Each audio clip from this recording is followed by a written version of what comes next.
Namaskara and welcome to BIC Talks, a podcast brought to you by Bangalore International Centre, where we present conversations that move, inform, and encourage discourse.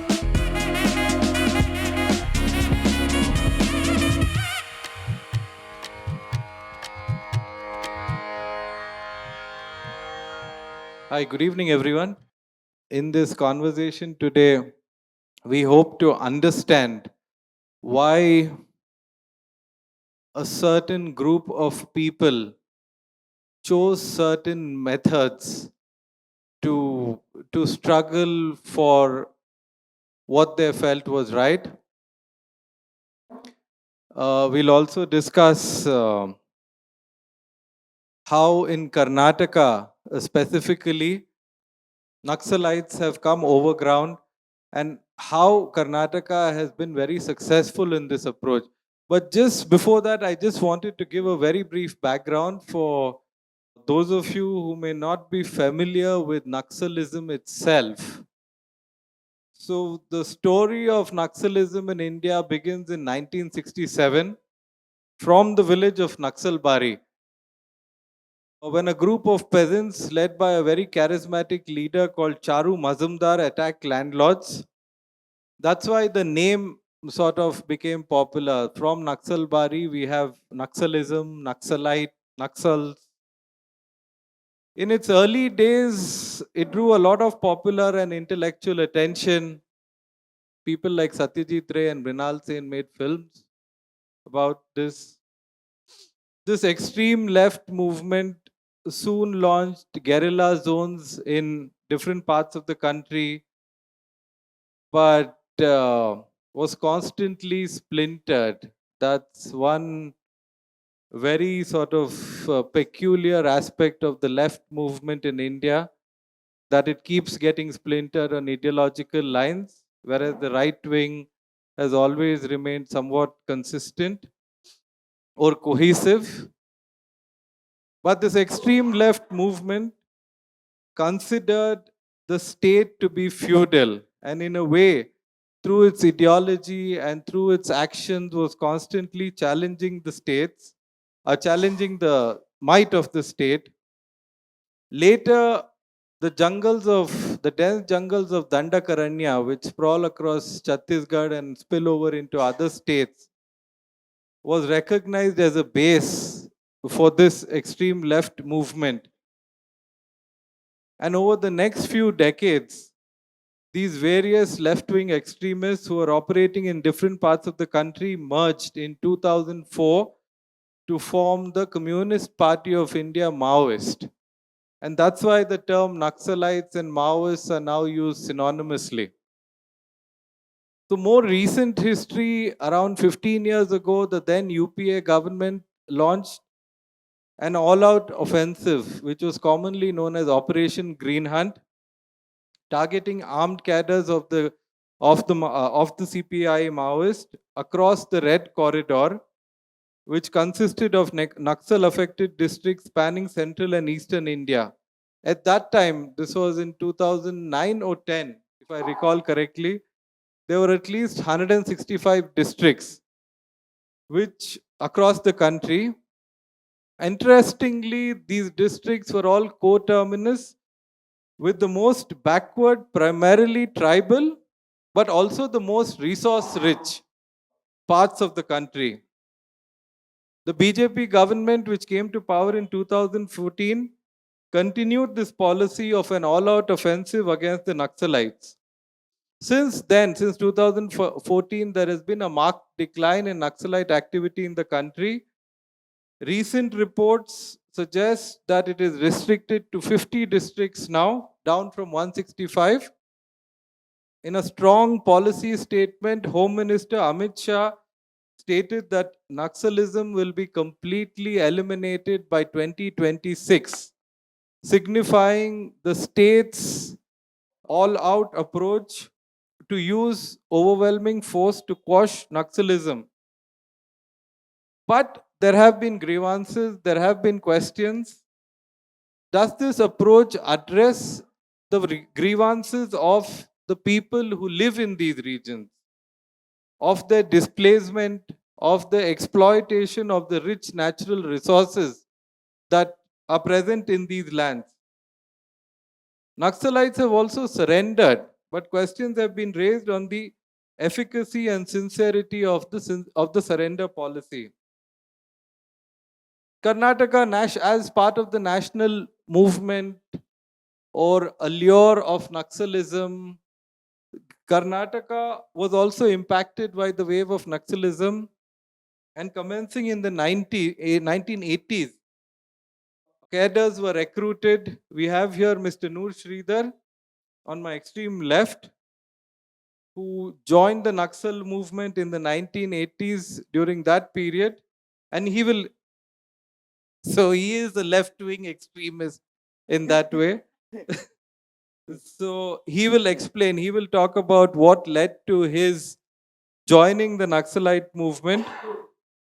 It seemed like the Naxalite movement would expand in Karnataka in the 1990s, but then beginning from the late 1990s, early 2000s, there were a series of encounters leading to the death of the charismatic Saket Rajan, who many of you, or some of you at least, may have heard in 2005. After that, there was a churn in the group in Karnataka. Many Naxalites walked out, including Mr. Noor Sridhar. And Mr. Noor Sridhar, in fact, came overground. And there was a civil society initiative by which he joined the mainstream of democratic activism in 2014. Since then, many other Naxalites have come overground, have become activists, have joined the mainstream.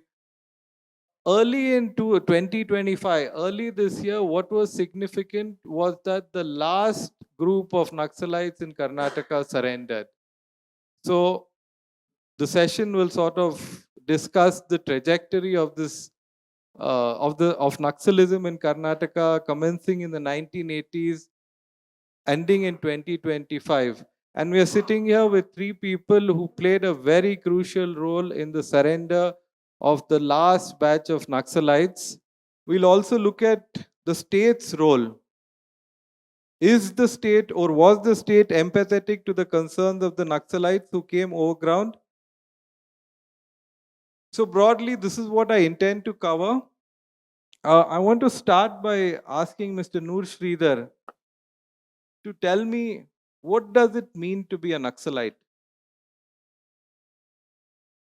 Okay, first of all, thank you for inviting me me and us for this discussion. Now we are in the very midst of intensive land struggle. We got arrested yesterday. Till midnight, we were in the police custody. In night 2 o'clock, they left us. From the morning, we are preparing for next round of battle regarding the land question.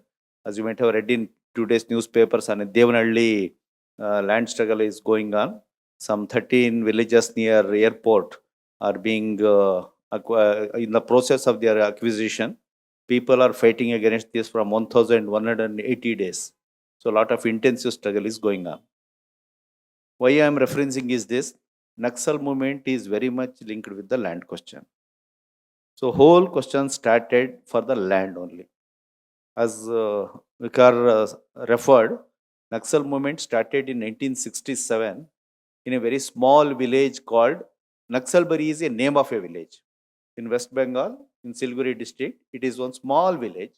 In that, the intense struggle broke out between the landless laborers and the landlords. So struggle was very intense. So landlords were not allowing landless people to take hold of their rights of the people.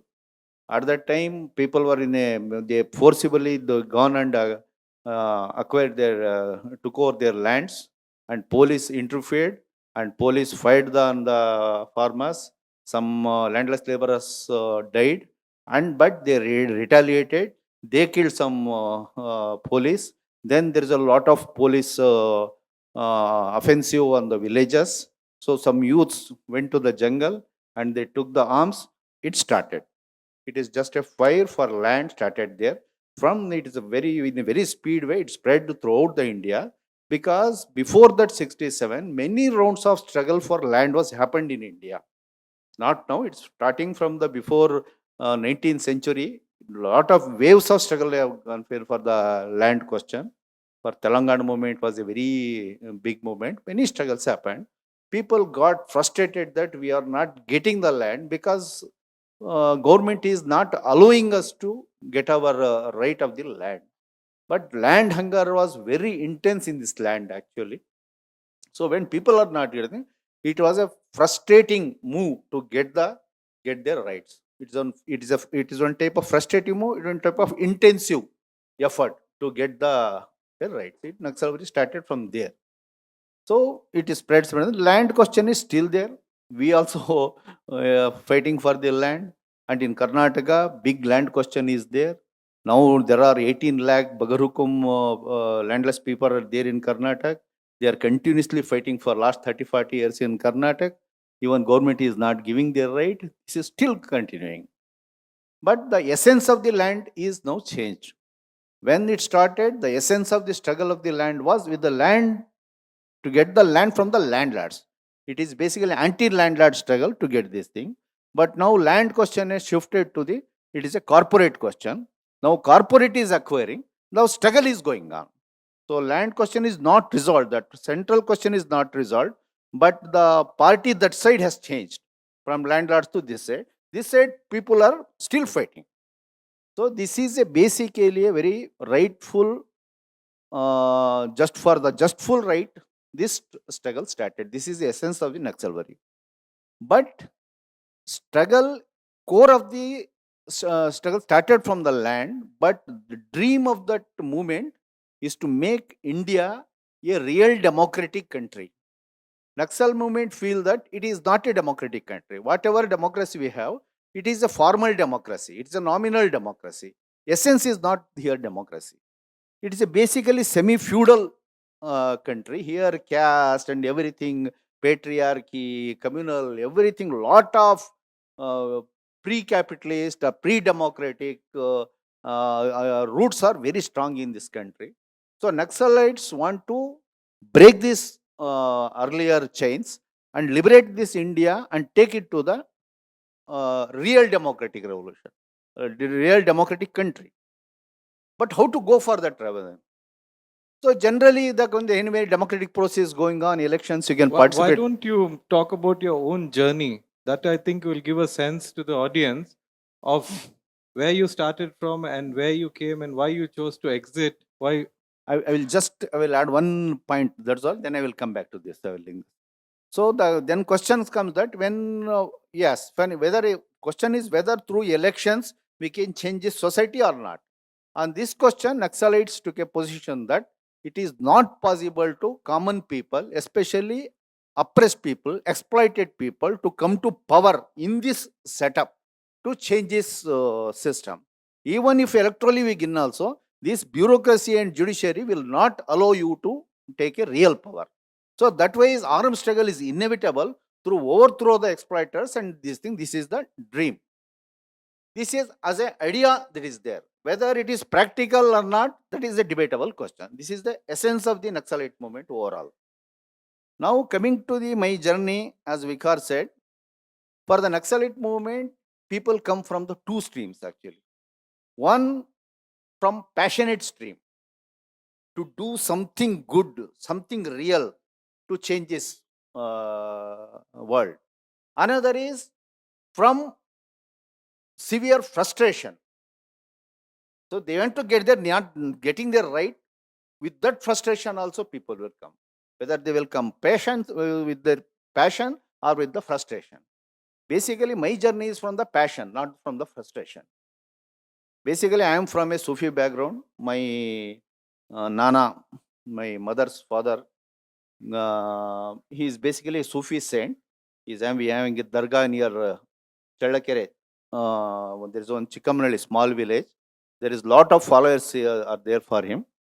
He is both Hindu and Muslims followers are there. His there was one small theme of our grandfather. That is, dikhawa nahi chalawa. That is his main essence. So, what is the way to get to the God? We will not reach to the God just by praying or making namaz or reading Bible or doing puja. We cannot reach to the God. How we live, that is the way. So, keeping that essence, he will go on theorizing and explaining for me as a citizens, uska chalawa kya hona chahiye. They will go on explaining.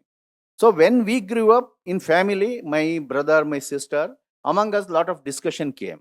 In that period, their chalawa was there. In some way, they went to the village by village, preaching something, educating the people, and trying to bring them to the right path. They have done.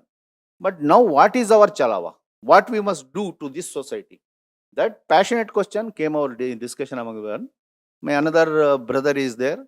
He used to feel that we should study and go to the higher position, we stay in good position. From there, with the power and whatever money we have, we should help the society. We should try to bring them up. It was his position.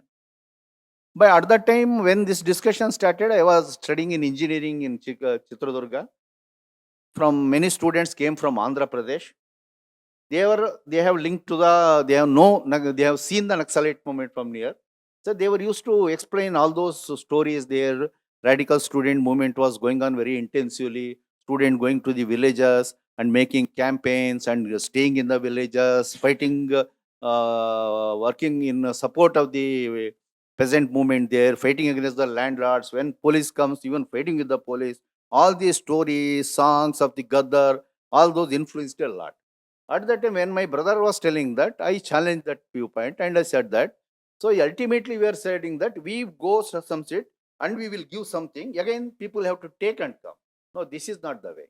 We have to go to the people. We have to organize them and we have to educate them so that they will rise up for their right. They fight and get it. Not we go and give. They should fight and get it. That is the real change. These are the two perspectives. We debated a lot. Then we agreed to let us agree to disagree. Let us try both the things. He became a IAS officer, he worked as a commissioner and he is retired, he is there. And I went to the Naxalite movement. He is very this thing. He said that, okay, I will take the responsibility of the family. You do whatever you want to do. He said that. So in that way, I am free. So then I involved in the Naxalite movement in 85. Then by 88, I became a full-timer. By 95, I became an underground. From there, I was an underground activist for a long period in this. But in this period, in Karnataka, as is Vikhar said, in 1980s, in rudimentary form, work started here. But as a movement level, it started from the 1990. From 1990 to 2000, for one decade, one experiment happened in Hyderabad, Karnataka, of the Raichur area. It is a most backward area, very landlordism is still prevalent, was there prevalent at that time in 1980s. So against the landlords, a lot of activities, lot of struggles will happen. From up to 97, very big fights with the landlord gundas and all that, this thing happened. But in 97, police intervened. So far, police not intervened. Their fight was between the landlords and the activists or Naxal squads. But when by 97, when police intervened, when struggle started, then lot of repression, arrest, encounter, killings, everything started. By 2000, movement got declined. So it was in a very serious setback. Then at that time, discussion came. So how we will survive here? So then new experiment was started, and then it was decided to shift the work because the ultimate discussion was that no, in this, because Raichur is a very plain area, no proper cover also. Then it was decided to shift the work from there to Western Ghats. When we decided to come to Western Ghats, then we put a demand from the committee. Actually, we are second layer in the movement in Karnataka. There is one more level, that is Saket Rajan. As Charu Majumdar for India, Saket Rajan for Karnataka Naxalite movement. He is a very great leader actually. So when Saket Rajan put the plan to build a movement in this thing, we had serious doubt. And we also demanded for the review of the why we failed in Karnataka. Why we are in Karnataka means especially in the Raichur belt. Why we failed there in Hyderabad, Karnataka. What is the lesson from that? In the two perspectives came, Saket Rajan and teams. Basic perspective was that, no, when by 90, till 97, we fought with the landed gundas. By 97, police when entered, we have not given a fitting reply to the police. We have not ambushed them. We have not went for the aggressive ambushing them or attacking them. So they became fearless. So they very aggressively came in. So we lost the ground.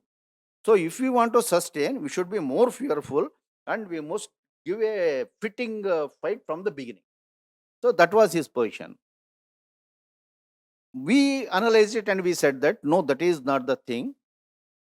Building a or even armed movement or doing a revolution, our concept is itself a narrow. We working in very small packets of some plain area, some packets, and we are underestimating. We thinking that from here we can build a army and we can make a liberated areas and make the revolution. Actually, to make a revolution, people is very important, not the arms. Unless huge section is mobilized for any change, in a narrow belt, if we take up arms, thinking that we will change them, it is not happening. It is a romantic, this thing, it will not happen. So due to this left sectarian, very narrowness of our building a movement or in our understanding, we failed. So our understanding about building a movement should be widened. This was our basic challenge.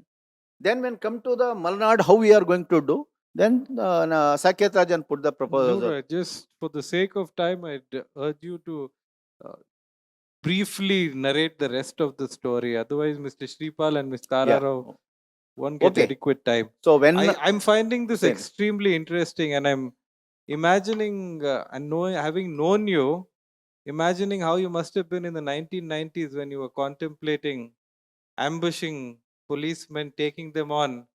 I find that a little tough to believe. But anyway, just for the sake of time, I just urge you to finish this part. Yeah. So then the thing is, we said that no, same mistake should not be repeated in Western Ghats. So we should focus on the people's movement. There are a lot of issues we should go. We should not take the arms immediately and going building. We should not do. This was our position.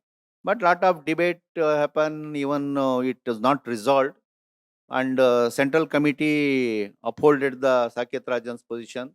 They gave consent to start the armed struggle. So by 2003, here Naxals again took up arms in Western Ghats. But immediately encounters started. We lost many of our comrades. By in 2005, Saket Rajan was also got killed. After that, party demanded me to take the in charge. I said that I am not believing in this type of this thing, so I will not take. But I will work in the party. So then, when Maoist party and People's were there was MCC group in Bihar and People's were in South. Though both joined and became a Maoist party. At that time, lot of discussion came up regarding the understanding of the Indian society and how in the contemporary time possibility of revolution are there. So in that lot of discussions and happened. So ultimately there are no agreements. So we decided to come out from the movement. By 2005, 2006, there was a vertical split in the Karnataka party. Not only me, many of us took a position to make a new effort and new initiative. So we came out, but cases was there. We cannot come out. So we continued as a underground activist only. We wanted to come for a democratic mainstream, but there was no options here. So there are surrender policies also there, but we don't want to go for surrenders and all that. So there was a very tough period. But by 2013, time changed. Then BJP lost in power and Siddaramaiah first time came to power. At that time, he was little lenient to this thing. At the time, Gauri Lankesh, Doreswamy, and two great gentlemen sitting here, V.S. Sridhar and Nagaragare Ramesh, and A.K. Subbaya, Shu Sundar. Many people took a very great initiative called ಶಾಂತಿಗಾಗಿ ನಾಗರಿಕರ ವೇದಿಕೆ, Citizens Initiative for Peace. They mobilized the civil society and pressurized the government and compelled the Siddaramaiah to come to talks with us. Then lot of negotiations and all that. By that process, by 2015, we became a over. So from 2015 to basically we are trying to work with all the movements, with all ideological Yeah, frameworks. I'll come to that.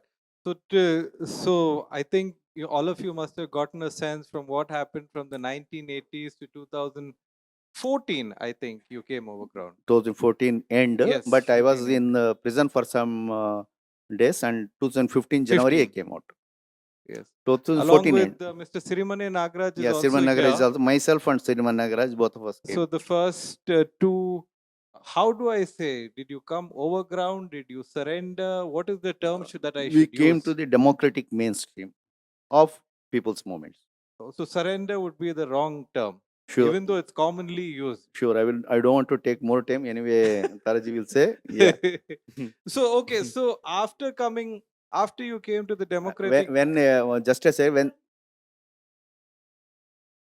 no, because So when one just I will say one. Siddaramaiah ji said that ultimately government agreed for a negotiation. They said, what is your terms and condition? We said only one condition. We should get a full space to work in a democratic space. There should be no restrictions for continuing our struggle. That is our only condition. They agreed for that also, and they said, okay, you can come through the surrender policy. We said no to surrender policy. We will not come in the surrender policy. So that makes it very clear. Because surrender policy says three things. One, you have to give an apology letter that I did a mistake. I will not repeat this mistake. We feel we have not done any mistake. We fought for the people. Fighting for the people is not a mistake. One. Second, we should give a information of all the comrades and committees we worked with them.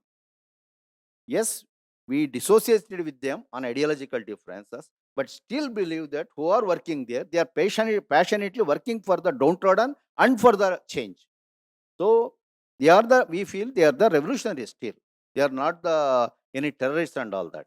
So we will not going to give a inch of information regarding them. We will not become a renegades and informers for you. Two. Third thing is there, if you come to surrender policy, you should take a package. In that package, you should stop a tea shop or some chappal making factory, something economic activity to start. They will watch you. As you go on settling in the life, then they will go on giving some financial support to you so that you get settled in the life. We said that we are not coming to get settled in the life. We are coming to continue our fight in a broader manner. So for all the three reasons, we will not approve your surrender policy. We said clearly. Thank you for clarifying that. That's very, very significant. Mr. Shripal, turning to you. So Mr. Noor Sridhar, Mr. Srimani Nagaraj joined democratic activism in 2014-15. After that, several Naxalites came over ground. And I think here I can use the term surrender because they accepted the compensation offered by the state government. But anyway, that apart, you have been involved, you have in the legal proceedings of many of these people who have come over ground. What are some of the challenges that they've faced? ಎಲ್ರಿಗೂ ನಮಸ್ತೆ. I will talk in Kannada and English both. 2003 first encounter Fatima ಮತ್ತೆ ಪಾರ್ವತಿ ಮತ್ತೆ ಹಾಜಿಮಾ ಮತ್ತೆ ಯಶೋಧ 3 ಜನ ಈದು ಅಂತೇಳಿ ಉಡುಪಿಯ near Karkala ಈದು ಬುಲೆಟೋ ಅಂತೇಳಿ ಆ ಊರಿನಲ್ಲಿ ಫಸ್ಟ್ ಎನ್ಕೌಂಟರ್ ಆಗುತ್ತೆ 2003ನಲ್ಲಿ. ಬಿಫೋರ್ ದಟ್ 2096 ಇಂದ ಬೇರೆ ಬೇರೆ ಮೂಮೆಂಟಲ್ಲಿ ಬೀಯಿಂಗ್ ಎ ಲಾಸ್ಟ್ ಸ್ಟೂಡೆಂಟ್ ನಾನು ಕೂಡ ಇನ್ವಾಲ್ವ್ ಆಗಿ ಅವ್ರ ಜೊತೆ ಚಳುವಳಿಲಿದ್ದೆ. 2001ನಲ್ಲಿ ನಮಗೆ ಗೊತ್ತಾಗುತ್ತೆ ನೂರ್ ಶ್ರೀಧರು, ಸಿರಿಮನೆ, ಸಾಕೇತ್ ರಾಜನ್ನು, ಬಿ ಜಿ ಕೃಷ್ಣಮೂರ್ತಿ, ಬೇರೆ ಬೇರೆ ಇಲ್ಲಿ ನಮ್ಮ ಎದುರುಗಡೆನೆ ಇನ್ನಿಬ್ಬರು ಇದ್ದಾರೆ. ಅವರೆಲ್ಲರೂ ಕೂಡ ಎಲ್ಲರೂ ಯು ಜಿ ಆಗಿದ್ದಾರೆ. ನಕ್ಸಲ್ ಮೂಮೆಂಟ್ ಇದೆ. ಆ ಟೈಮಲ್ಲಿ ಅವರು ಡೈರೆಕ್ಟ್ ನಕ್ಸಲ್ ಆದರೆ ನಮ್ಮನ್ನು ಅರ್ಬನ್ ನಕ್ಸಲ್ಸು ನಕ್ಸಲ್ ಸಪೋರ್ಟರ್ಸ್ ಅಂತೇಳಿ ಲೀಸ್ಟ್ಗಳನ್ನು ಮಾಡ್ತಾ ಇದ್ರು. ಆಫ್ಟರ್ ದಟ್ 99 ನಾವು ಅಡ್ವೊಕೇಟ್ಸ್ ಆದ್ವಿ. ಆಮೇಲೆ ಅರ್ಬನ್ ನಕ್ಸಲ್ ಮಾಡಿದ್ರು ಕೂಡ ನಮ್ಮನ್ನು ಪಟ್ಟಿಲಿಟ್ಟರು ಕೂಡ ನಮ್ಗೆ ಯಾವುದೇ ಹೆರಾಸ್ಮೆಂಟ್ಗಳು ಅಷ್ಟೇ ಇಲ್ಲ. 2003 ಫಸ್ಟ್ ಪಾರ್ವತಿ ಮತ್ತು ಹಾಜಿಮ ಎನ್ಕೌಂಟರ್ ಆದಮೇಲೆ ನಮಗೆ ಕರ್ನಾಟಕದಲ್ಲಿ ನಕ್ಸಲ್ ಮೂವ್ಮೆಂಟ್ ಇದೆ. ಅಲ್ಲಿವರೆಗೂ ನಾವೆಲ್ಲ ಇದ್ದು ಒಟ್ಟಿಗೆ ಚಳುವಳಿಗಳನ್ನು ಮಾಡಿದ್ವಿ. ಇಲ್ಲಿ ಮಲ್ಲಿಗೆ ಏನಿದ್ದಾರೆ, ಮಲ್ಲಿಗೆ ನಾವೆಲ್ಲ 98 ಬಿಹಾರು ಅಲ್ಲೆಲ್ಲ ಬೇರೆ ಬೇರೆ ಕಾನ್ಫರೆನ್ಸ್ಗಳಿಗೆ ಇದಕ್ಕೆಲ್ಲ ಹೋಗಿ ಬಂದಿದ್ವಿ. ಆದರೆ ನಮ್ಗೆ ಅದರ ನಾಲೆಡ್ಜ್ ಇಲ್ಲ. 2003 ಮೇಲೆ ನಕ್ಸಲ್ ಇದು ಏನಾಯ್ತು ಅಂದರೆ 2 ಎನ್ಕೌಂಟರ್ ಆಮೇಲೆ ಏನು ಮಾಡಿದ್ರು ಅಂದರೆ ಗೌರ್ಮೆಂಟು ಬರೀ ಸೀರಿಯಸ್ ಆಗಿ ಅದನ್ನು ಇದು ಮಾಡಿದ್ರು. ನಾವು ಬಾಡಿ ಕ್ಲೈಮ್ ಮಾಡಿದ್ವಿ, ಪಾರ್ವತಿ ಮತ್ತು ಹಾಜಿಮ ಬಾಡಿಯನ್ನು ಕ್ಲೈಮ್ ಮಾಡೋಕ್ಕೆ ಹೋಗಿದ್ವಿ. ಆ ಟೈಮಲ್ಲಿ ಗೌರ್ಮೆಂಟ್ ನಡೆಸ್ಕೊಂಡಿರ್ತಕ್ಕಂಥ ರೀತಿ ಮತ್ತು ನಮಗೆ ಕೊಟ್ಟಂಥ ಮೆಂಟಲ್ ಟಾರ್ಚರ್ಗಳು, ಇದು ಭಾಳಷ್ಟು ಸಮಸ್ಯೆಗಳನ್ನು ಮಾಡಿದ್ರು. ಅದೆಲ್ಲ ಬಂದ ನಂತರದಲ್ಲಿ ಕೇಸ್ಗಳನ್ನು ರಿಜಿಸ್ಟರ್ ಹಾಕಿಡಿದ್ರು. ಅಲ್ಲಿವರೆಗೂ ಕೂಡ ಕರ್ನಾಟಕದಲ್ಲಿ ನಕ್ಸಲಿಸಮ್ ಸಂಬಂಧಪಟ್ಟಂಗೆ ಯಾವುದೇ ಕೇಸ್ಗಳಿಲ್ಲ. One ನಿಮಿಷ, do I need to translate? I guess there are some people who don't know Kannada. Can I provide a brief summary? So basically, Mr. Shripal has been involved in many students' movement from the 90s. He became an advocate in 1999, alva? 99. Yes. And the first 2 encounters took place in 2003. Yes. Karkala. And that was the time because Mr. Shripal also had worked alongside many other activists. But after 2003, the state cracked down and there was a lot of torture against him, against this group of activists. 2003 ನಂತರದಲ್ಲಿ ಇಲ್ಲಿ ಬೇರೆ ಬೇರೆ democratic ಆಗಿ ಯಾವ್ಯಾವ ಮೂಮೆಂಟ್ಗಳಿದ್ರು. ಆ ಟೈಮಲ್ಲಿ ತುಂಗಭದ್ರಾ ಚಳುವಳಿ, Kudremukh national park moment ಇತ್ತು. ಆ ಮೂಮೆಂಟ್ಗಳು ಮತ್ತು ಬೇರೆ ಬೇರೆ ಸ್ಟೂಡೆಂಟ್ ಮೂಮೆಂಟ್ಗಳೇನಿತ್ತು ಅವೆಲ್ಲವನ್ನು ಕೂಡ ಏನು ಮಾಡಿದ್ರು, ಸ್ವಲ್ಪ ಲೆಫ್ಟಿಸ್ಟು ಓರಿಯೆಂಟೇಷನ್ ಇಟ್ಕೊಂಡು ಯಾವ ಮೂಮೆಂಟ್ಗಳಿದ್ದು ಅವರನ್ನೆಲ್ಲ ನಕ್ಸಲ್ ಸಪೋರ್ಟರ್ಸ್, ನಕ್ಸಲ್ಸ್ ಆರ್ಗನೈಸೇಷನ್ ಇದರಲ್ಲಿ ಇರ್ತಕ್ಕಂಥವ್ರದ್ದು ಬ್ರ್ಯಾಂಡ್ ಮಾಡ್ತು ಸರ್ಕಾರ. So all the activist movements were basically branded as Naxalite. Environmental movements, students movements. I'm sort of just cutting short the translation for the sake of time. But anyway. ಆ ನಂತರದಲ್ಲಿ 2003 first FIRಗಳಾದವು Naxal ಇದಾಗಿ. ಅಲ್ಲಿ UAPA ಆ್ಯಕ್ಟನ್ನು ಹಾಕಿದ್ರು, unlawful activities of prevention ಆ್ಯಕ್ಟನ್ನು ಹಾಕಿದ್ರು. ಇದು moment ಆಗಿದ್ರು ಕೂಡ, pro people moment ಆಗಿದ್ರು ಕೂಡ ಇವ್ರನ್ನ ಟೆರ್ರಿಸ್ಟ್ ರೀತಿಯಲ್ಲಿ ನಕ್ಸಲಿಸಮ್ ಇದನ್ನು ಟೆರ್ರಿಸ್ಟ್ ರೀತಿಯಲ್ಲಿ ಆಗಾಗಲೇ ಅವರು ಪ್ರೊಪಗಂಡವನ್ನು ಮಾಡಿದ್ರು. ಗೌರ್ಮೆಂಟು ಟೆರ್ರಿಸ್ಟ್ ಅನ್ನೋ ರೀತಿಯಲ್ಲಿ ನೋಡಿದ್ರು. ಎಲ್ಲರ ಮೇಲೂ ಕೂಡ UAPA ಕೇಸ್ಗಳನ್ನು ಹಾಕಿದ್ರು. ಎನ್ಕೌಂಟ್ರ್ ನಂತರದಲ್ಲಿ ಕರ್ನಾಟಕದಲ್ಲಿ ಅಲ್ಲಲ್ಲಿ ಎಲ್ಲಿ ಸೈಟಿಂಗ್ ಆಯಿತು, ಕಾರ್ಕಳ, ಆಗುಂಬೆ ಅಥವಾ ಚಿಕ್ಕಮಗಳೂರು, ಶೃಂಗೇರಿ ಸೈಟಿಂಗ್ ಆದಲ್ಲೆಲ್ಲ ಅಲ್ಲಿ ನಕ್ಸಲ್ ಸೈಟಿಂಗ್ ಅಂತೇಳಿ ಒಂದೊಂದು FIRಗಳನ್ನು ಹಾಕಿದ್ರು. ಅಲ್ಲಿ ಯಾರು ಇರಲಿ ಇರದೇ ಇರಲಿ ಅವರಿಗೆ ಇಂಟೆಲಿಜೆನ್ಸಿಗೆ ಒಂದಿಷ್ಟು ಹೆಸರುಗಳ ಗ್ರೂಪ್ಗಳು ಗೊತ್ತಿತ್ತು. ಯಾರ್ಯಾರು ಹಿಂದೆ ಕುದುರೆಮುಖ, ತುಂಗಭದ್ರಾ ಚಳುವಳಿ ಯಾರ್ಯಾರು ಮೂಮೆಂಟಲ್ಲಿದ್ದರು ಅವ್ರಗಳ ಹೆಸರುಗಳನ್ನು ತೆಗೆದು ಇವರೆಲ್ಲ ನಕ್ಸಲ್ರು, ಇಲ್ಲಿ ಸೈಟಿಂಗ್ ಆಯಿತು ಮತ್ತು ಅಲ್ಲಿ ಯಾವುದೇ ಸಣ್ಣ ಪುಟ್ಟ ಘಟನೆಗಳು ನಡೆದ್ರು ಕೂಡ ಅಲ್ಲಿ ನಕ್ಸಲ್ರು ಮಾಡಿದ್ರು ಅಂತಕ್ಕಂಥ. So from 2003 onwards, anyone involved in Naxalism and even small activities, a UAPA case would be filed, and UAPA, as you know, is used against terrorists. ನಾನು ಸಾರಾಂಶ ಕೊಡ್ತಾ ಇದ್ದೀನಿ, ನಿಮಗೆ ಗೊತ್ತಾಗ್ತಾ ಇದೆ, ಯಾಕಂದ್ರೆ ಟೈಮ್ ಸಾಕಾಗಲ್ಲ.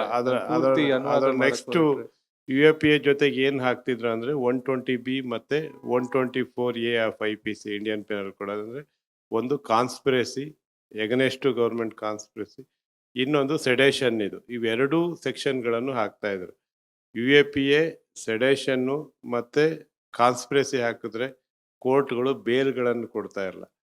ಆ ಕಾರಣಕ್ಕಾಗಿ ಬೇಲ್ಗಳನ್ನು ಇದಾಗದೇ ಎಷ್ಟೋ ಜನ ಅಂಡರ್ ಟ್ರಯಲಲ್ಲಿ ಇರಬೇಕಾಯ್ತು. ನಂತರದಲ್ಲಿ 2008 and 9 ಇದರಲ್ಲಿ ಒಂದು ನಿಮಿಷ ಹೇಳ್ಬಿಟ್ಟು.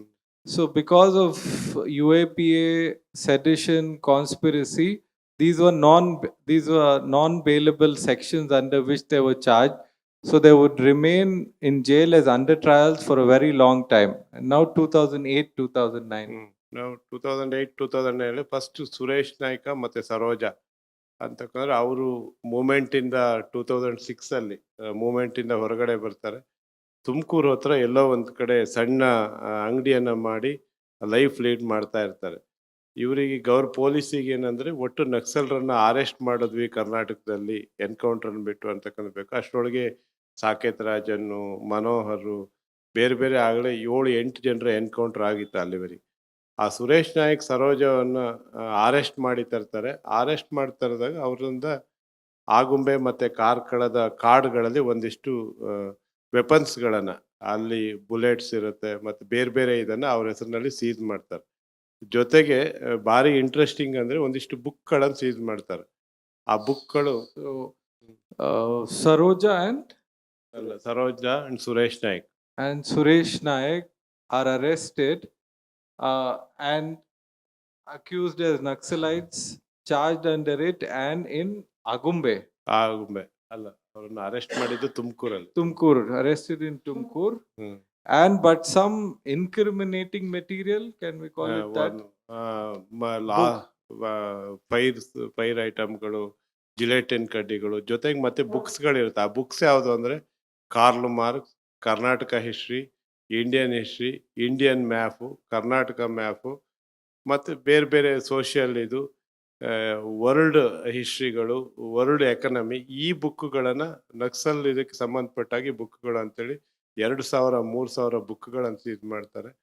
ಮತ್ತು ಅವರು ಸೀಸ್ ಮಾಡ್ಬೇಕಾದ್ರೆ ಏನು ಮಾಡ್ತಾರೆ ಅಂದರೆ ಅವರಿಗೆ ಆರ್ಮ್ಸ್ ಇದು ಬೇಕಲ್ಲ, ಆರ್ಮ್ಸ್ ಬುಲೆಟ್ಗಳೆಲ್ಲ, ಒಂದಿಷ್ಟು ಆರ್ಮ್ಸ್ಗಳನ್ನು ಬುಲೆಟ್ಗಳನ್ನು ಪೊಲೀಸ್ ಡಿಪಾರ್ಟ್ಮೆಂಟ್ ಅಂದರೆ ಗೌರ್ಮೆಂಟ್ ಮ್ಯಾನುಫ್ಯಾಕ್ಚರ್ ಅಂದರೆ ಅದನ್ನು ಕೂಡ ಮಿಕ್ಸ್ ಮಾಡಿ ಸೀಸ್ ಮಾಡ್ತಾರೆ. ಅವ್ರು ತಗೊಂಡೋಗಿ ಇಟ್ಟು ಫೋಟೋ ತೆಗೆದು ಅದು ಎಲ್ಲಿ ಡೀಪ್ ಫಾರೆಸ್ಟ್ ಒಳಗಡೆ ಸೀಸ್ ಮಾಡ್ತಾರೆ. Next So the kind of material that was deemed incriminatory was books by Karl Marx, history books. Apart from that, some arms and ammunition was planted. That is the gist of this particular incident, at least. ಆನಂತರದಲ್ಲಿ ಇನ್ನೊಬ್ಬ ಕೃಷ್ಣ ಅಂತೇಳಿ, ಕೊರನ್ಕಟ್ಟೆ ಕೃಷ್ಣ ಅಂತೇಳಿ, ಆತ ಒಬ್ಬ ಚಿಕ್ಕ ಬುಟ್ಟಿ ಮಾಡ್ತಕ್ಕಂಥ ಕೆಲಸದವನು. ಆತನನ್ನು arrest ಮಾಡಿ ಆತನನ್ನು ಅಪ್ರೂವರ್ ಮಾಡ್ತಾರೆ ಭಾಳಷ್ಟು ಕೇಸ್ಗಳಿಗೆ. ಆತ ಅಪ್ರೂವರ್ ಆಗಿ ಆತನನ್ನು 164 ಸ್ಟೇಟ್ಮೆಂಟ್ ಅಂತ ಹೇಳ್ತಾರೆ CRPC. ಬಿಫೋರು ಮ್ಯಾಜಿಸ್ಟ್ರೇಟ್ ಮುಂದೆ ತನ್ನ ಸ್ಟೇಟ್ಮೆಂಟ್ ರೆಕಾರ್ಡ್ ಮಾಡಿಸಿ ಆತನನ್ನು ಅಪ್ರೂವರ್ ಮಾಡಿ ಆತನಿಗೆ 2 ಎಕರೆ ಜಾಗವನ್ನು ಕೊಡ್ತಾರೆ ಶಿವಮೊಗ್ಗದಲ್ಲಿ. ಆತನಿಗೆ ಜಾಗ ಕೊಟ್ಟು ಒಂದು ಮನೆಯನ್ನು ಕೊಟ್ಟು ಆತನಿಂದ ಭಾಳಷ್ಟು ಜನರು ಇಡೀ ಮೂಮೆಂಟಿನ ಮಾಹಿತಿಗಳನ್ನೆಲ್ಲ ತೆಗೆದುಕೊಂಡು ಒಂದಿಷ್ಟು ಫಾಲ್ಸ್ ಕೇಸ್ಗಳನ್ನು ರಿಜಿಸ್ಟರ್ ಮಾಡ್ತಾರೆ. ಅಪ್ ಟು ಶ್ರೀಧರು ಮತ್ತು ಸಿರಿಮನೆ ನಾಗರಾಜ್ ಅವರು ಮೈನ್ ಸ್ಟ್ರೀಮಿಗೆ ಬರೋದಕ್ಕಿಂತ ಮುಂಚಿತವಾಗಿ ಆಲ್ಮೋಸ್ಟ್ ಆಲ್ 20-25 ಜನರ ಮೇಲೆ ಈ ಥರದ ಕೇಸ್ಗಳನ್ನು ಕರ್ನಾಟಕದಲ್ಲಿ ಹಾಕ್ತಾರೆ. 2000. So before Mr. Noor Sridhar and Mr. Sirimani Nagaraj, who's here in the first row, joined the mainstream, at least 20 to 25 cases were foisted upon these people who were involved. Not 20-25 people. People. Many cases. Many. Yeah. 100 to 150 cases register ಮಾಡ್ತಾರೆ. ಯಾರ ಮೇಲೆ? ಇಲ್ಲಿಂದ ಇಲ್ಲಿ ಬೇರೆ ಬೇರೆ ಕಡೆ activities ಮಾಡಿದ್ರು. ಅಂದರೆ ಅದರ ರಿಯಾಲಿಟಿ ಅಂದರೆ 2009 ಇಲ್ಲಿ ಏನು ಮೊನ್ನೆ ನಾವು 3 ಜನ ಮತ್ತು ಇವರೆಲ್ಲ ಹೋಗಿ ಸರೆಂಡರ್ ಮಾಡಿಸೋ, ಅವರೆಲ್ಲ ಕೇರಳಕ್ಕೆ ಹೋಗಿರ್ತಾರೆ. ಕೇರಳದಲ್ಲಿ ಅವರಿದ್ದರೂ ಕೂಡ ಕರ್ನಾಟಕದಲ್ಲಿ ಯಾವುದೇ ಇನ್ಸಿಡೆಂಟ್ ಆದರೂ ಕೂಡ BG ಕೃಷ್ಣಮೂರ್ತಿ, ಮೊಂಡಗಾರ್ ಲತಾ, ವನಜಾಕ್ಷಿ ಇವರೆಲ್ಲ ಇನ್ವಾಲ್ವ್ ಆಗಿದ್ರು ಅಂತೇಳಿ ಅವರ ಹೆಸರುಗಳನ್ನು ಮಾಡಿ ಚಾರ್ಜ್ ಶೀಟ್ಗಳನ್ನು ಹಾಕ್ತಾರೆ. ಈ FIRಗಳನ್ನು ರಿಜಿಸ್ಟರ್ ಮಾಡ್ತಾರೆ. ಇವ್ರ ಮೇಲೆ ಮಾಡಿರ್ತಕ್ಕಂಥ FIRಗಳಂದರೆ UAPA ಕೆಳಗಡೆ ನಾನು ಅವಾಗ ಹೇಳ್ದಂಗೆ ಬೇಲ್ ಸಿಗೋಲ್ಲ. ಇಲ್ಲೇನು ಮಾಡ್ತಾರೆ, ಆಫ್ಟರ್ ಚಾರ್ಜ್ ಶೀಟು ಸೆಷನ್ ಕೋರ್ಟ್ಗಳಲ್ಲಿ ಬೇಲ್ ಕೊಡ್ತಾರೆ. ಆದರೆ ಚಾರ್ಜ್ ಶೀಟ್ಗಳನ್ನೇ ಫೈಲ್ ಮಾಡಲ್ಲ. ಅಬ್ಸ್ಕಂಡಿಂಗ್ ಇದು ತೋರಿಸಿ, ಯಾಕೆಂದರೆ ಎಲ್ಲ ಕಾಡೊಳಗಿದ್ದಾರೆ. ಒಬ್ರು ನೀವೇ ಸ್ವಲ್ಪ ಅನುವಾದ ಮಾಡ್ತೀರಾ? ಅದು ಯಾಕಂದ್ರೆ ನನಗೆ ಅದು legal. Now essentially on one side, mike one side very unnecessarily very serious charges like UAPA and sedition. All these cases were filed very in serious cases so that they cannot get bail and come out. Another side, for all the people who are involved in this thing, not whether they are involved in any crime or not. Just they are linked with this movement, then putting cases on them. This is second. Third, once they get a name of some person, and whatever incident happened, he or she may be present or not present, that is immaterial. Once they got the name, next whatever the activity is going on, from all the incidents, they will add that name. So that on each list, it will become 50, 60, 70 cases on each person. So cases will get on piled, that too serious cases. So that if they want to come out also, there is no space for them, because they cannot get bail in this court, and so much cases they cannot fight in the legal thing, and they can come out. They may be involved in one or two in small, but burden on them is really so big that they cannot come out. That was the situation yesterday. Same ಡೇಟ್ಗಳಲ್ಲಿ ಒಂದು ಯಾವುದೋ ಒಂದು ಏಪ್ರಿಲಲ್ಲಿ ಉಡುಪಿನಲ್ಲಿ ಒಂದು incident ನಡೆಯುತ್ತೆ. ಅಲ್ಲಿ ಇಷ್ಟು ಜನರ ಮೇಲೆ 12 ಜನರ ಮೇಲೆ ಕೇಸ್ ಹಾಕ್ತಾರೆ. 2 days ಡಿಫ್ರೆನ್ಸಲ್ಲಿ ಕೇರಳದಲ್ಲಿ ಒಂದು ಇನ್ಸಿಡೆಂಟ್ ನಡೆಯುತ್ತೆ, ಕೊಟ್ಟಾಯ ಮೇಲೆ ಅಲ್ಲೊಂದು FIR ಹಾಕ್ತಾರೆ. ಅಂದರೆ ಇಷ್ಟೇ ಜನರ ಮೇಲೆ. ಈಗ ಅವರು ವೆಹಿಕಲಲ್ಲಿ ಟ್ರಾವೆಲ್ ಮಾಡಲ್ಲ, ಟ್ರೈನಲ್ಲಿ ಹೋಗಲ್ಲ, ಫ್ಲೈಟಲ್ಲಿ ಹೋಗಲ್ಲ, ನೂರಾರು ಕಿಲೋಮೀಟರ್ ನಡಿಬೇಕು. ಕಡಿಮೆ ಅಂದರೆ ಅವರು ಬೈ ಥ್ರೂ ವಾಕ್ ಹೋಗೋದಕ್ಕೆ 3 ರಿಂದ 4 ತಿಂಗಳು ಬೇಕು. ಆ ರೀತಿಯ ಚಾರ್ಜ್ ಶೀಟ್ಗಳು ಅವ್ರ ಮೇಲೆ ಆಗಿರ್ತಕ್ಕಂಥದ್ದು 100, 80 ಈ ಥರದ ಕೇರಳ, ಕರ್ನಾಟಕ ಸೇರಿ ಈ ಥರದ ಕೇಸ್ಗಳನ್ನು register. For example, Naxalites' name is in the record of the Karnataka police also, in Kerala police also. So here one incident happens in Karnataka in so and so date. Very next day some incident happen in Kerala. So there they will also put their name. Here they will also put them. Instead, they cannot take flight and go there from here, get involved in this incident, and took a flight from Western Ghats to Western Ghats, go there, or chartered flight and go there and get involved in another thing. It is practically impossible. This type of many glaring examples of the false cases on the Naxals. ಈ ground ಮೇಲೆನೆ ಬಹಳಷ್ಟು ಕೇಸ್ಗಳು already ಯಾರು main ಸ್ಟ್ರೀಮಿಗೆ ಬಂದಿದ್ದಾರೆ, ಮತ್ತು ಯಾರ್ಯಾರು arrest ಆಗಿ under trial ಇದ್ರು. ಹಾಗಾಗಿ ಕೇಸ್ಗಳೆಲ್ಲವೂ ಕೂಡ ಅಕ್ವಿಟಲ್ ಆಗಿದೆ, ಎಲ್ರಿಗೂ ಬಿಡುಗಡೆ ಆಗಿದೆ. ಓನ್ಲಿ ಒಂದು ಕೇಸ್ ಮಾತ್ರ ಕರ್ನಾಟಕದಲ್ಲಿ, ಅದೇ ಯಾರು ಅಪ್ರೂವರ್ ಆಗಿದ್ರು, ಕೊರನ್ಕಟ್ಟೆ ಕೃಷ್ಣ ಅಂತ, ಆತನಿಗೆ 7 years ಕನ್ವಿಕ್ಷನ್ ಆಗುತ್ತೆ. ಅದು ಬಿಟ್ಟರೆ ಒಂದು ಕೇಸಲ್ಲಿ ಮಾತ್ರ ಕನ್ಯಾಕುಮಾರಿ ಈಗ ಅಂಡರ್ ಪ್ರಿಸನ್ ಇದ್ದಾರೆ, ಕೇರಳದಲ್ಲಿ ಕನ್ವಿಕ್ಷನ್ ಆಗುತ್ತೆ ಒಂದು. ಮತ್ತು ಬೇರೆ ಬೇರೆ 302 ಕೇಸ್ಗಳನ್ನು ಹಾಕ್ತಾರೆ, ಮರ್ಡರ್ ಕೇಸ್ಗಳನ್ನು ಹಾಕ್ತಾರೆ. ಒಂದು ಆಗುಂಬೆ ಹತ್ರ KSRTC ಬಸ್ಸನ್ನು ಸುಟ್ಟಿರ್ತಕ್ಕಂಥ ಕೇಸ್ ಹಾಕ್ತಾರೆ. ಅದರಲ್ಲಿ ನಾನೇ ಕೌನ್ಸಿಲ್ ಆಗಿ ಕೇಸ್ ನಡೆಸಿದ್ದೀನಿ. ಎಲ್ಲ ಕೇಸ್ಗಳಲ್ಲೂ ಕೂಡ ಎಲ್ರಿಗೂ ಅಕ್ವಿಟ್ ಆಗುತ್ತೆ. ಮೈನ್ ರೀಸನ್ ಏನಂದರೆ, ಒಂದು ಅಲ್ಲಿ ಎಂಟೈರ್ ಸಿಚುಯೇಷನ್ ಇದನ್ನು ಪೊಲೀಸು ಅವರನ್ನೇ ಆ ಸಿಚುಯೇಷನ್ ಇಂಪ್ರೂವ್ ಮಾಡಿರ್ತಕ್ಕಂಥದ್ದು. ಸೀಸರ್ ಮೆಟೀರಿಯಲ್ಸ್ ಏನಿದೆ ಅದು ಕೂಡ ಇವರೇ ಇಟ್ಟು ಸೀಸ್ ಮಾಡಿರ್ತಕ್ಕಂಥ ಒಂದು. ಮತ್ತು FSL ರಿಪೋರ್ಟಿಗೆಲ್ಲ ಹೋದಾಗ ಆರ್ಮ್ಸ್ ಆ್ಯಂಡ್ ಬುಲೆಟ್ಸ್, ಆರ್ಮ್ಸ್ ಬೇರೆ ಬೇರೆ ಐಟಮ್ಸ್ಗಳಿರುತ್ತೆ, ಅವು ಮ್ಯಾನುಫ್ಯಾಕ್ಚರ್ಡ್ ಬೈ ಗೌರ್ಮೆಂಟ್ ಅಥಾರಿಟಿ ಅಂತಕ್ಕಂಥ ಇದು ಬರುತ್ತೆ ರಿಪೋರ್ಟ್. ಈ ಗೌರ್ಮೆಂಟ್ ಅಥಾರಿಟಿ ಮ್ಯಾನುಫ್ಯಾಕ್ಚರ್ ಮಾಡಿದ್ದನ್ನು ನಕ್ಸಲ್ ಮೂವ್ಮೆಂಟ್ ಮಾಡೋರಿಗೆ, ಚಳುವಳಿಗೆ ಯಾರು ಕೊಡ್ತಾರೆ ಅಂತಕ್ಕಂಥ ಡೌಟ್ ಕ್ರಿಯೇಟ್ ಮಾಡಿದ್ರು. ಅವರು ಆ ರೀತಿ ಇದರಲ್ಲಿ ಅಕ್ವಿಟ್ ಆಗಿದ್ರು. ಇದು reality ಕೇಸ್ಗಳಿದು.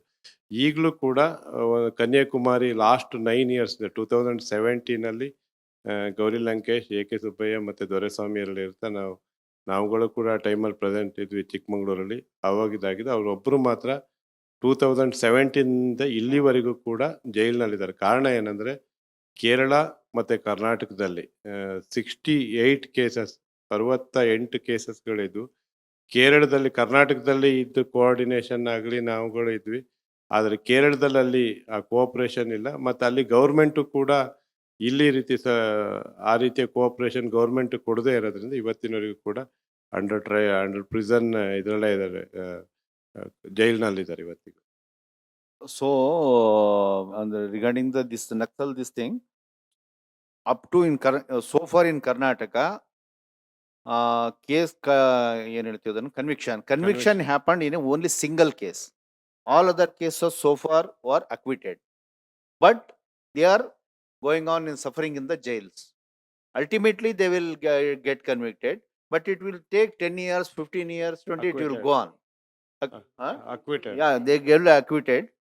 Convicted in only one. Other cases they will be acquitted, but their prison time, because they will not get bail, they will be in the go on and in this trial for so many long years. For example, now Kanyakumari is there. one of the girls still in Parapanahagrara. She is a very young, her husband is sitting here in front of you behind this. So Shivu. So she was in jail from last 7 years. She is in 9 years. such a last 9 years. She is in Parapanahagrara.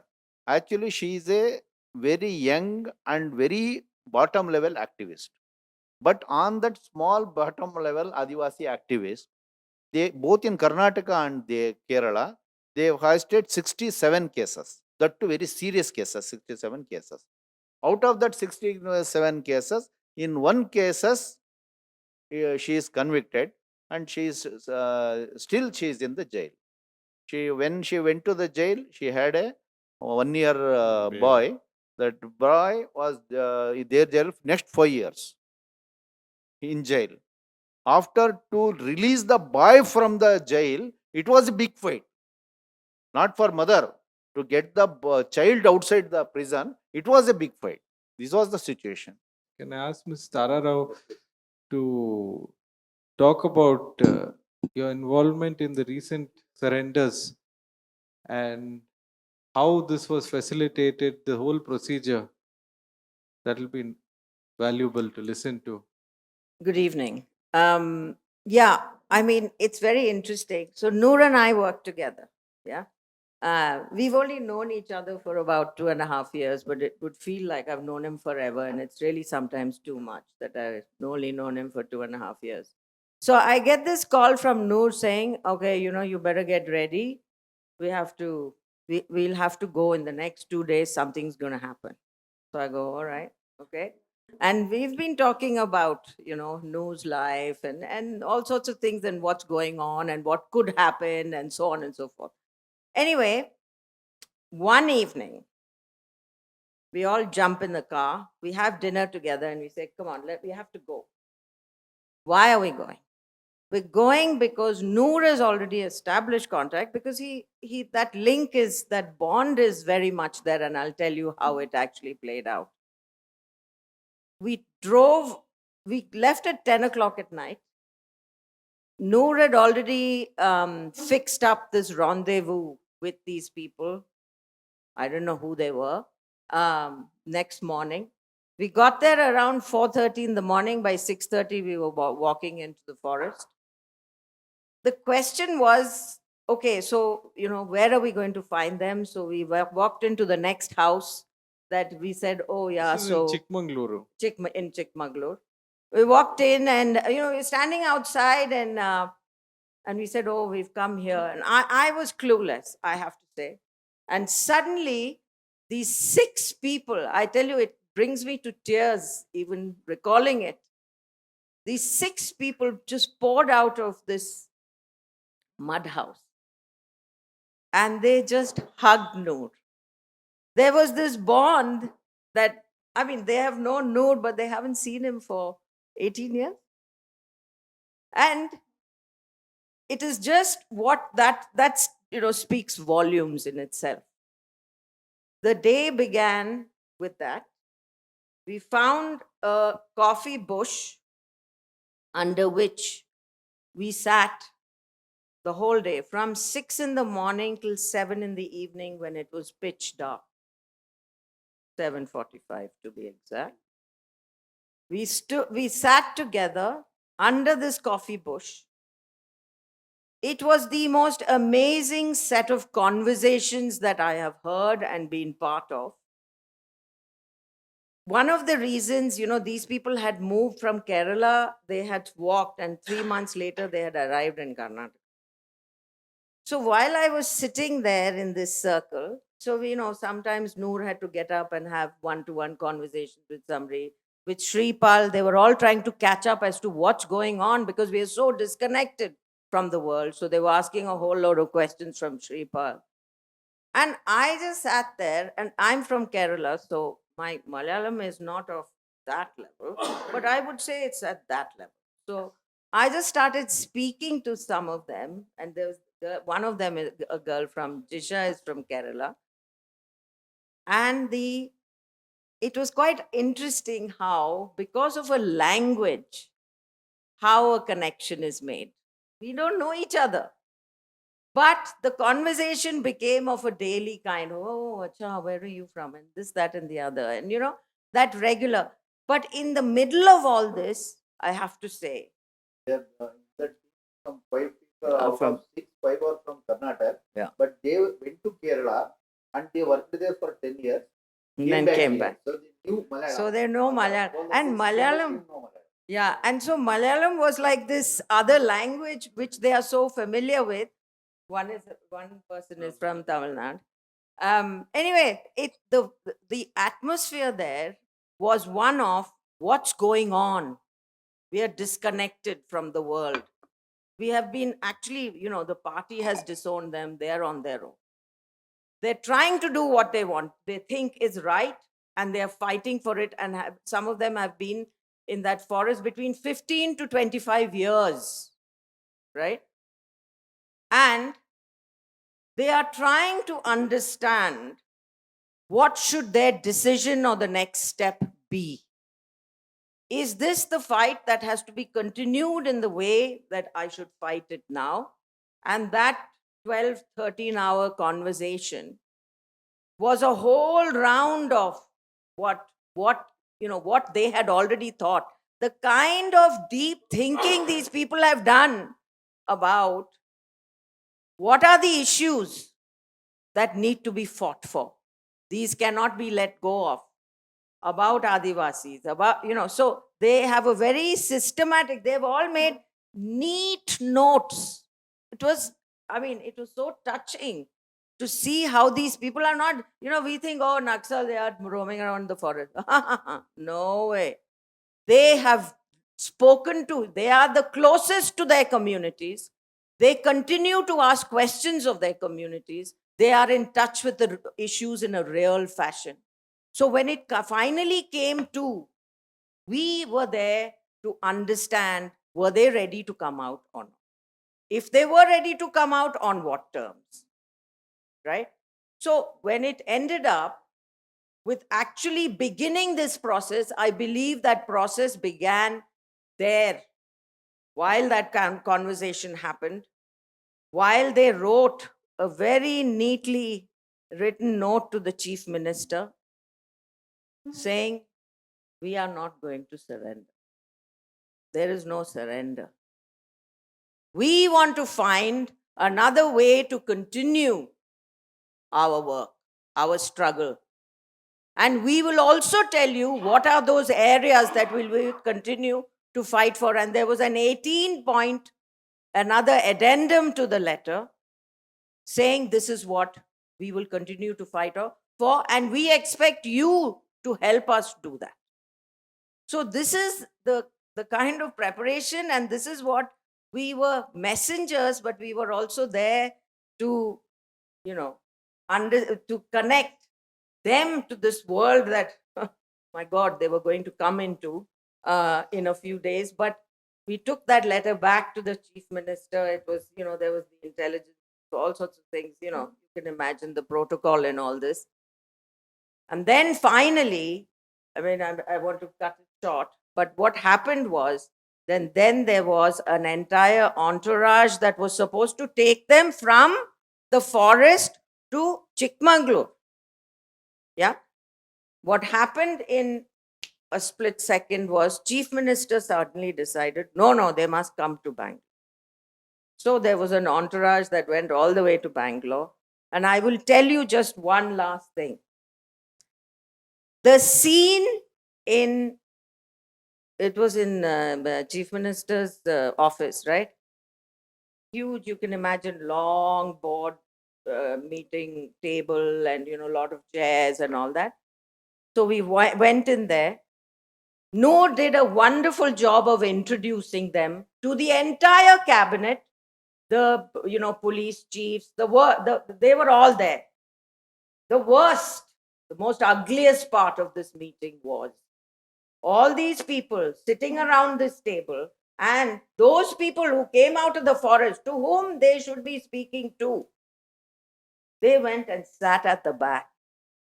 Nobody stood up to give them a seat at the table, which was their table to negotiate and talk to the CM. They stood at the back Noor introduced them. Then one of them actually stood up and gave the. You please remember, this woman has spent 25 years in the forest.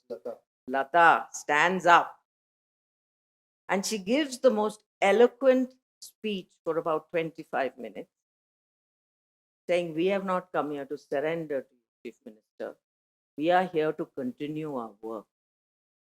And we want you to make sure that we can." And so there was an amazing atmosphere till then.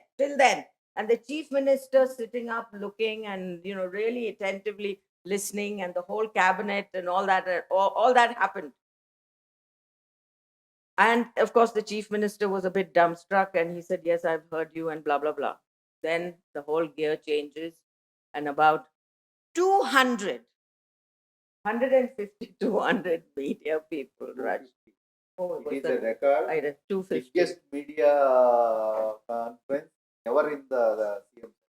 And they came in. I mean, it was a scary thing. It was like being, and I don't mean no disrespect to any journalist, but it was like being in a monkey's cage.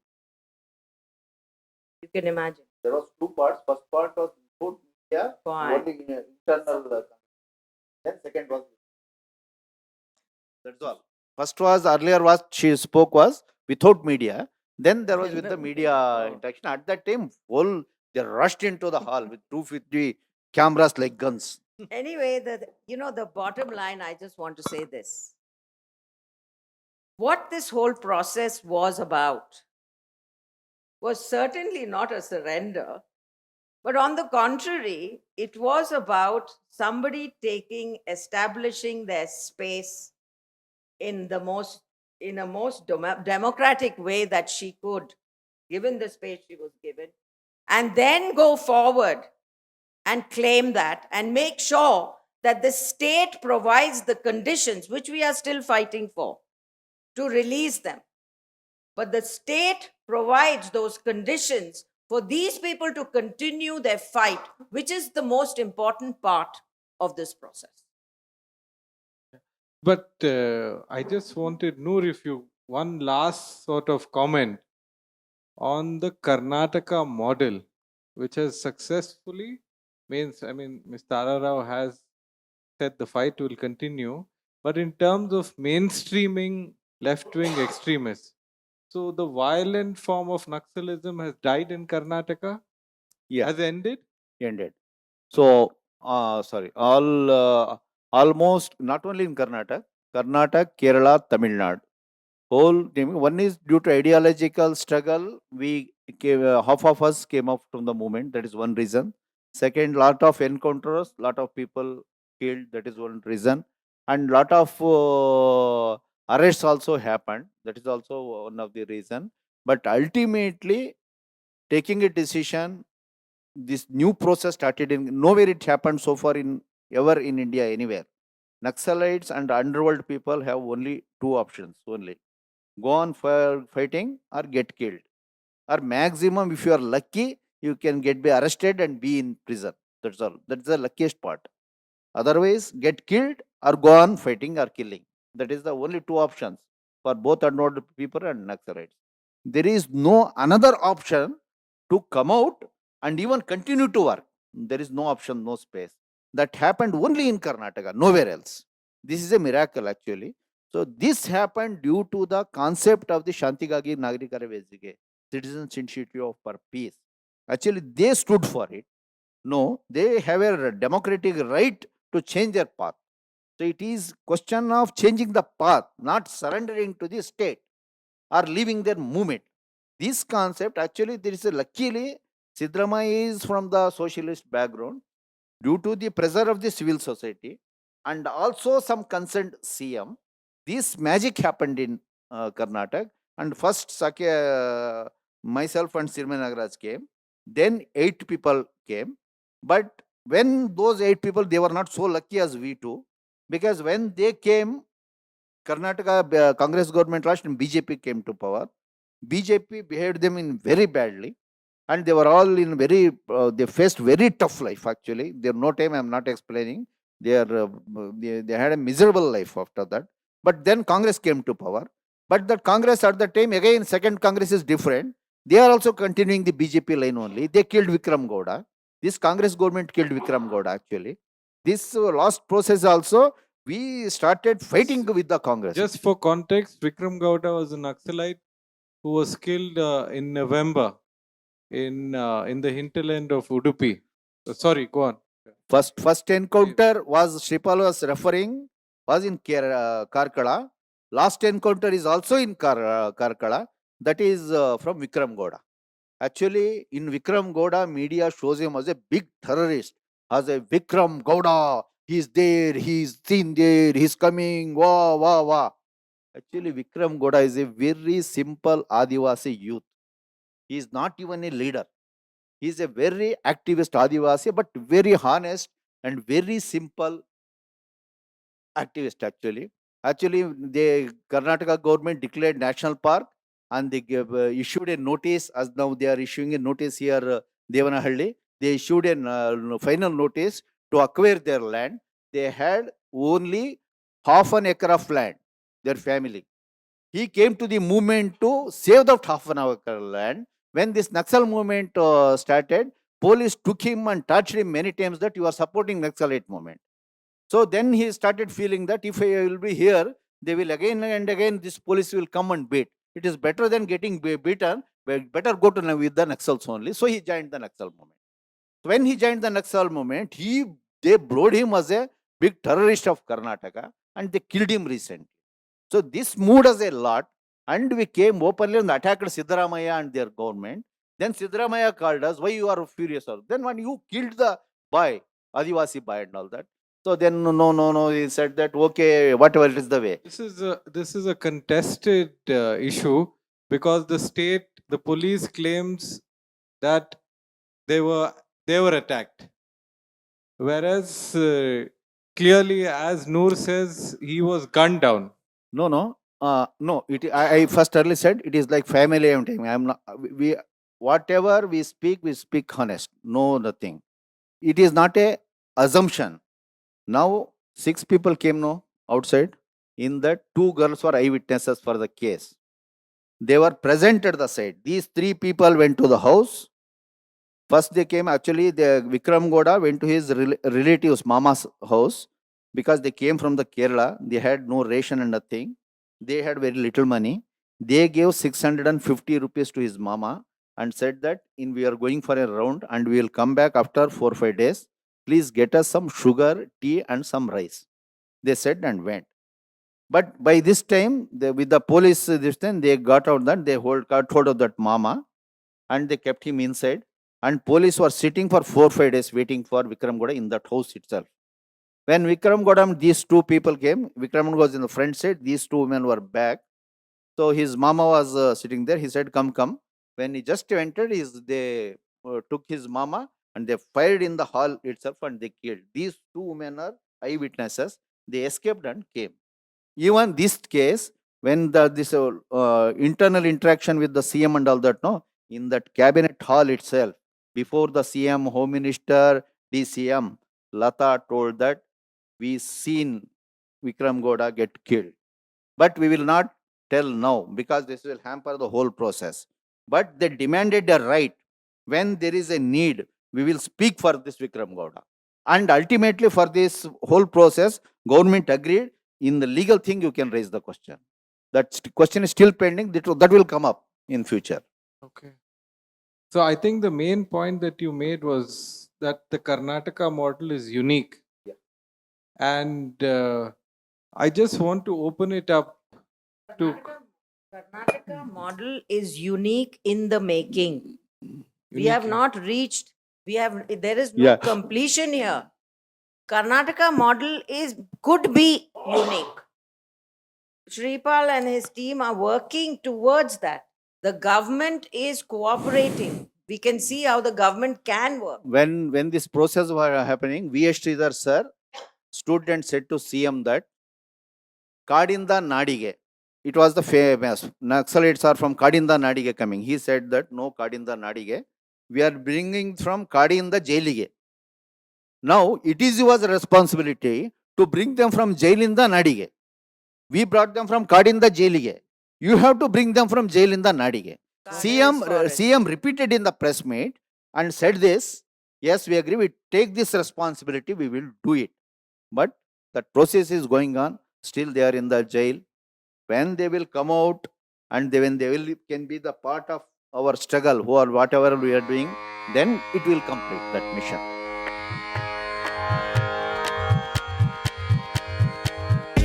You have been listening to BIC Talks by Bangalore International Centre. If you liked what you heard, do follow us on social media. Keep up with our programming by signing up for our mailer on the website or leave us a review on Apple Podcast or iTunes. The crew that makes these podcasts possible is S. Sarvana Raj and Ranjit Kumar on sound supervision and production. Artwork is designed by Chandani Venkataraman of Crisscross Design Studio. Don't forget to subscribe to our channel on your favorite podcast platform.